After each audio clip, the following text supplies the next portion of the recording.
Welcome to our webinar. My name is Josh DuPont. I'm a marketing specialist with Radiant. And today we have our guest speaker, it's David Nedowin. And this is brought to you by Radiant in partnership with Scope AR. Avoid the hype cycle and deploy AR at scale. And this is going to be about a 20-minute presentation with about 5 or 10 minutes left at the end for a live Q&A. If you have any questions, you can just put them in the chat and we'll get to them at the end of the presentation. Okay, David, would you like to begin?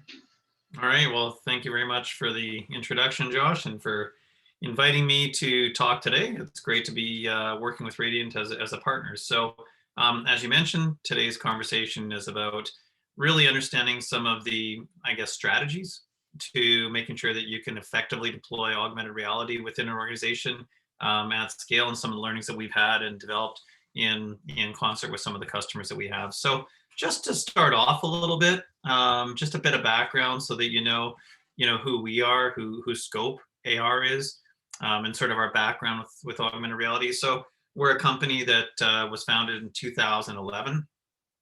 We've grown from kind of a small startup in Edmonton to about 60 employees that we have globally. We've got offices in San Francisco, Edmonton still, as well as in Israel.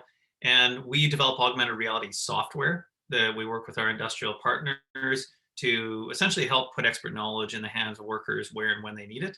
And as you can see here, some of the industries that we focus on are industrial manufacturing, aerospace, life sciences. Those are some of the areas that we're seeing great traction in, that there's problems that are identified that they're trying to solve, and where technology like augmented reality plays an important role in helping them be more effective in what they do.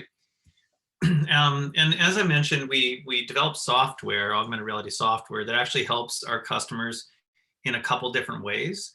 I think one of the ways that we see probably most of the time is really around remote support. So the story about a worker having a problem on a piece of equipment and the expert isn't always there, they can use some sort of remote support to see what I see, annotate and show the worker exactly how to complete the task as if the expert's actually there. The other way is through work instructions. So essentially replacing paper manuals, guided augmented reality work instructions. So seeing exactly what to do in a step-by-step predefined process. And so those are the two ways that we support our customers through our software. And you can see here that it's supported on both things like tablets as well as wearable devices.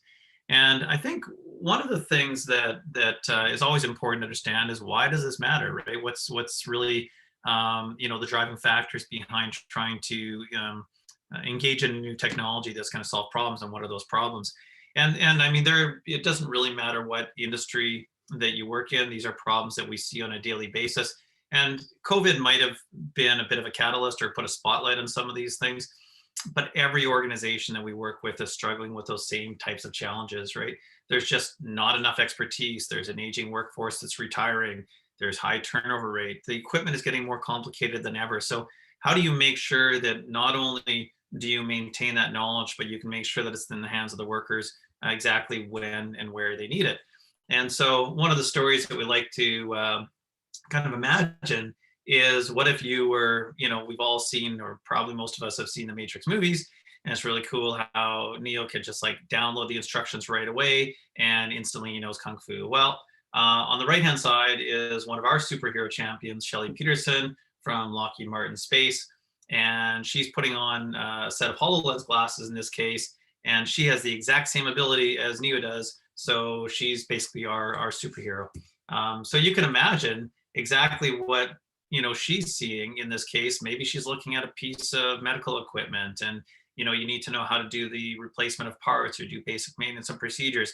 And if she could just say, show me how to do this, and it downloads those work instructions and overlays them on top of the equipment, really we're at that point where this is reality. This is work that's being done today, and this is how you can support workers to make sure, regardless of their training, that they have the best practices right in front of them when and where they need it. So we focus on a few different specific use cases. They kind of break down into about 3 different areas. One is around manufacturing and quality. A lot of those really high value use cases in manufacturing. This is actually Lockheed Martin working on the Orion space shuttle. putting heat shields on, making sure that equipment's or that the procedures are followed accurately. I mean, really important that the workers that are on the floor have those best practices and follow them exactly the way they're intended to be followed. Right? Mistakes can be extremely costly.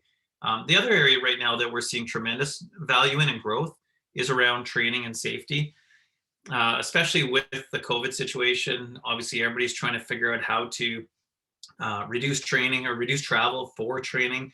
Obviously, that's not encouraged right now. And I think that one of the trends that we're seeing is that now that organizations are engaging in technologies like augmented reality to help with the training, they're realizing that they'll never go back to the way they were doing them before. So if you can save the travel time, the expenses of flying all the new employees, or maybe it's like retraining on new pieces of equipment, bringing them into a central location for training several times a year, and ensure that workers are trained, where they are as effectively or even better than they were doing it before, and not have to incur all that cost and downtime. That's tremendous benefits. So training is actually an area that I think because of COVID, we've seen tremendous uptake and growth in. The other area is maintenance and field service. So somebody being out on a piece of equipment, maybe it's a telco or an oil and gas company, or somebody in medical space who's working on a piece of medical equipment, and really just making sure the workers know exactly what to do. So organizations are limited in the number of experts, and fixed first time is extremely important. So how do you make sure you put the hands or the expert knowledge in the hands of the worker exactly when and where they need it? So these are some typical use cases that we're seeing from our customers. Okay.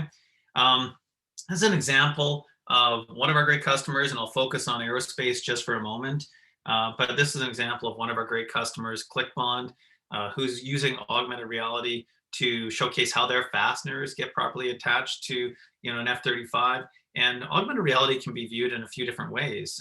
Sometimes it's overlaying instructions right on top of a piece of equipment. In this case, this is obviously somebody's office and they don't have the F-35 in front of them, but they can essentially place a holographic view of that content, so the full model of that F-35 in a space around them, and then be able to walk around that and see exactly what needs to be done before they get in front of the actual piece of equipment. So this could be used for, like I said, training. It could be used for a refresher before somebody gets to a piece of equipment. So really important that workers do things right in this case. You now take that and escalate it to something like space, where obviously any types of errors are even magnified further. You need to make sure that work is completed properly, that it's documented properly, and that workers are as efficient as possible while assembling and maintaining this type of equipment. So I mentioned the Orion shuttle. There's a lot of use cases and stories out there right now that have been publicized from Lockheed Martin, actually from our partners at Microsoft, showing them exactly, and this is actual footage from manufacturing of a cruise seat with workers wearing HoloLens, and the work instructions created using or from our authoring software, WorkLink Create, and making sure that they can put the seat together properly. The types of results that they're seeing are just tremendous, and that's really what we're going to get to in a moment. How do you actually get these same type of results? But they're seeing, I mean, these numbers are staggering, but 91% reduction in touch labor, 85% reduction in time to train somebody. And what's I think most important from some of our customers' perspective is 0 errors. So you think about this, right? 0 errors. The worker right now is attaching fasteners to this, and each fastener has a different torque setting. So in some cases, you need to drill holes. Those holes need to be the right size. You drill the wrong size hole, you've got a big problem. Each fastener needs to have a different torque setting that is tightened to. So in this case, very simple. One torque setting is showing up as red, right? Another torque setting showing up as purple, and another one is blue. Now, normally you'd have steps that all you'd see at first is the red ones that show up. So somebody could set their torque setting properly on their wrench, walk up and tighten them all to the specified setting on the red ones. Then say the word next, use something like a voice command, the blue ones come up. Now they can go up and actually tighten the ones to that torque setting. So you're only seeing the actual fasteners that are set to that torque setting at that moment. So the idea of making a mistake is almost impossible. You'd have to try and go tighten something that is different than what it's showing you. I think what's probably most interesting about this is that when you think about something like the Orion shuttle or spacecrafts or aerospace industry, there's quite literally thousands and thousands of different activities that they could actually engage in and think about, well, we could do this with augmented reality or we could do that. They started with something that's very simple, just fasteners. They know that it's measurable. They know that there was a problem with it, and they know that they could prove that they're saving time and saving money and reducing errors by doing it. So we're going to get into that in just a moment. Okay. I think a lot of people are familiar with this shape, with this diagram. This is the hype cycle that's often talked about as a new technology emerges, and organizations, individuals, teams are looking at how best to engage with that technology. And the various stages of this, as you see here, is this technology comes out, everybody's super excited about it. They think that it's going to like solve everything, and it's going to be the next greatest thing that they've ever found. And you have this what's called peak of inflated expectations, right? It's going to be the silver bullet, and it's going to solve all the problems. Then organizations start putting that technology into practice, right? And they start finding out that, wait a minute, there's a lot of things that we need to think about in terms of making sure that it's going to be, deployed in the right use cases, that it's going to be managed properly, that workers know why they're using this technology, and that you can show value from it. And all of a sudden, being the silver bullet turns into, wait a minute, maybe it's not going to be everything we thought it was. And you hit this like big trough of disillusionment. And that's where a lot of technologies sort of die out. The technologies that survive that are the ones that can be applied into the right use cases, that all of a sudden you can find out that there is actual value from it. And you slowly start to build momentum around that and finding similar types of use cases. Now, the one thing that you'll notice from this diagram is that typically the peak is way higher than it is here. And the valley in the trough of disillusionment is way lower it is. And we've actually shown that on purpose, because what we're trying to demonstrate here is that we're trying to flatten the curve. And I know that we're all very familiar with that term, flattening the curve, but in this case, it's really flattening the curve of the hype cycle, right? We want to focus on the fact that a new technology like augmented reality is not a silver bullet to everything. And I think that's extremely important. When we sit down and talk to organizations and leadership in a potentially new customer about augmented reality, you might get 10 people into a room, and all of a sudden you've got 10 different ideas of where this could be deployed and how it's going to be successful.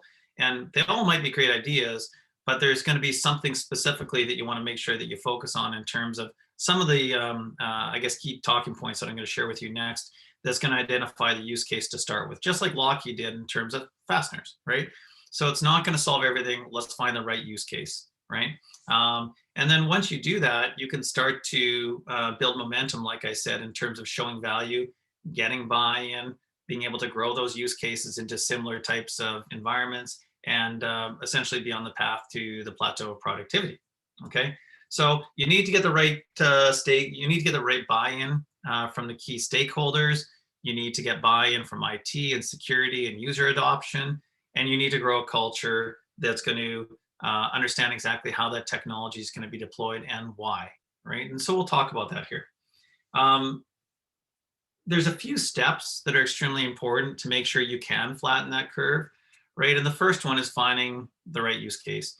Finding the problem statement as to why this is actually being deployed. What is the challenge that's encountered right now? Who's it important to? How are you measuring that? What is the motivation behind the organization and the business and actually making this successful? So understanding that there is a challenge, that there is a problem you're trying to solve, and that it's something that's measurable. Now, when you look at the technology, it's like, great, we have this problem. Is this technology going to be the right solution to solve that, right? How big is the problem? I mean, implementing technology is not cheap. There's a whole bunch of different steps that you need to make sure that you follow in order to put it into a place where it's going to be useful. So it's not cheap. How big is the problem? Do you have the appropriate, in our case, content, right? Do you have the appropriate resources that's going to ensure that when you deploy this, that you're not going to run into a brick wall all of a sudden that says, wait a minute, we don't have CAD content, right? These are types of questions that you need to ask in terms of, here's our problem. Does the solution align with that problem, right? Extremely important. Okay. The next step is that you need to make sure that you think about the organization as a whole. So oftentimes we work with organizations where you start with innovation teams. Innovation teams are excited about technology. They're excited about trying something new. They want to find potential use cases, but they're also not the ones that are going to be responsible for making sure that you have all the proper procedure, that you've got the environment, that you've got the IT, that you've got the security, that everything's in place to manage this as it becomes scalable, as it starts to show success. So it's great to be able to find a problem, to be able to solve that problem, but it's extremely important to engage in parts of the organization that are going to be, I guess, required to make sure that it's going to be able to continue to grow as you go forward. Like I said, IT, security, those types of conversations need to happen early in order to ensure that it's going to be successful and have a long tail of success, right?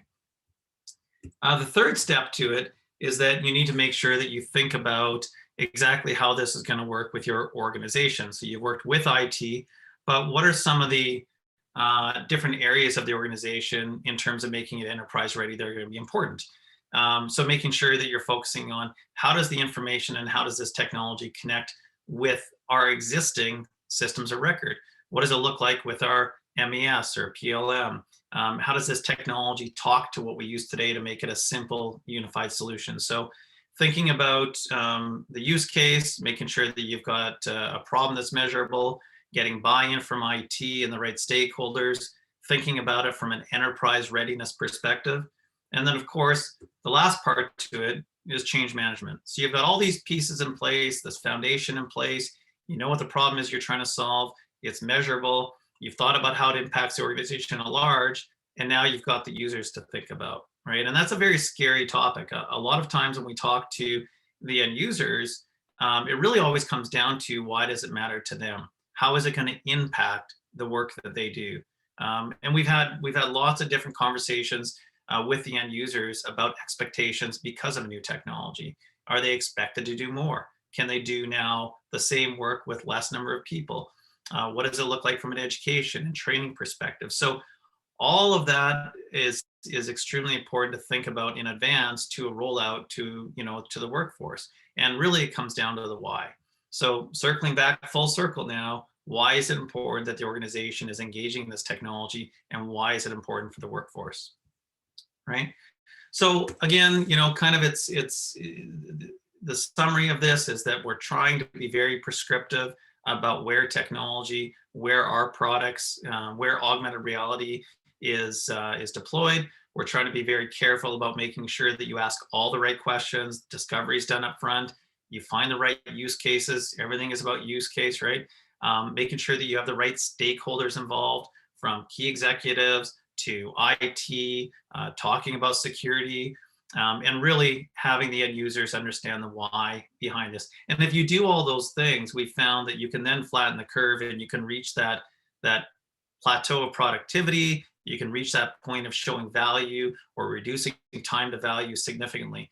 And these are the steps that when I think about organizations like Lockheed Martin, like Beckman Coulter that we work with, we have champions in those organizations that have spent a lot of time going through that planning process, asking those questions, engaging in the right people. And because of that, they've been able to show tremendous value in a very short period of time. I think where you hear those stories of the technology is not ready, it's sort of, you think about that hype cycle and that it becomes like, the silver bullet, and just gets sort of put out there without that proper planning.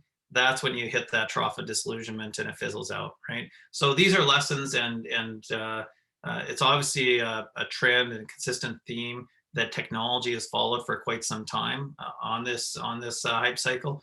And I think if the right questions are asked and the right process is followed, that's how you get to success very quickly, and scalable success, right? Continued scalable success.